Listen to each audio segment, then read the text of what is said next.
A Dallas area community right now reeling from this weekend's mass shooting, just the second deadliest to occur in the nation this year. Police say a gunman killed 8 people, including children, and wounded at least 7 others at an outlet mall in Allen, Texas. This was on Saturday. Thousands, including Governor Greg Abbott, gathered at a Texas church last night to honor the victims. A U.S. Navy veteran who was shopping at the outlets at the time rushed in to help victims and recounted what he saw on CBS Mornings. I then saw another man who was shot in his shoulder that was on the ground and struggling. And next to him was a small child, approximately 7 to 8 years old, who was lying there, and I wasn't sure if she was still with us. Next to her was an adult female who was very heavily wounded, and then draped onto her, close to her head, was another young female face down. Joining us now from Allen, Texas, CBS News correspondent Nikole Killion. Nikole, everything that man described is traumatic. Everything that folks there have experienced is unnerving. Just talk to us about the people you've spoken with and how folks are coping today. Yeah, well, it is a very sad scene. I mean, as you can see, there is a makeshift memorial behind me that continues to grow as people stop and bring flowers. We've seen handlers with therapy dogs and, people petting those dogs for comfort. So at this point, people are still just processing and trying to recover and heal as best they can under a circumstance like this. I did speak to one woman who is a longtime resident here in Allen, and she talked about how this is very personal, not just for her, but for this community. Take a listen. Even though nobody I know died, but this is my city, so we're all family. So it's like I feel like somebody I know died, and I want to bear their burden. And then I want to try with everything possible for it not to happen to me and to the people that I love, but I can't guarantee that. I'm going to look around tomorrow whenever they do open this up, and I'll be thinking, what is my exit strategy instead of going back to life? Because life as we knew it in Allen, Texas, it will be no more.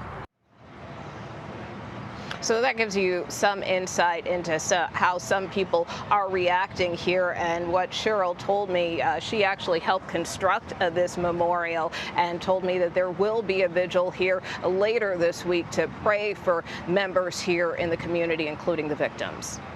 Hey, Nikole, what is the latest on the gunman?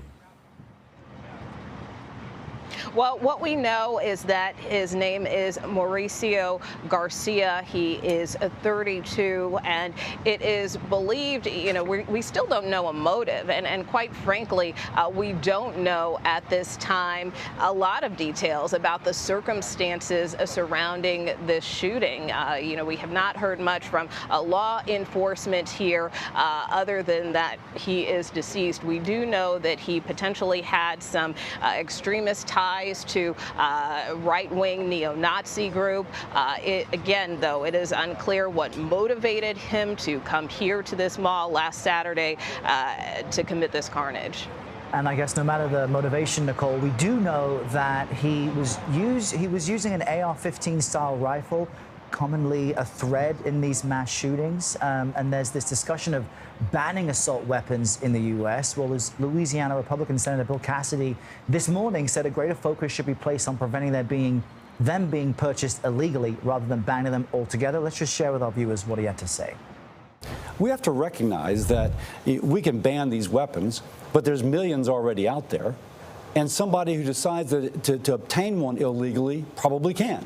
So we need to stop that illegal transaction. Mayor Vitaly Klitschko said. So, Nikole, what is the lawmaker response to all of this? Because it seems to be a circular conversation we may have heard before.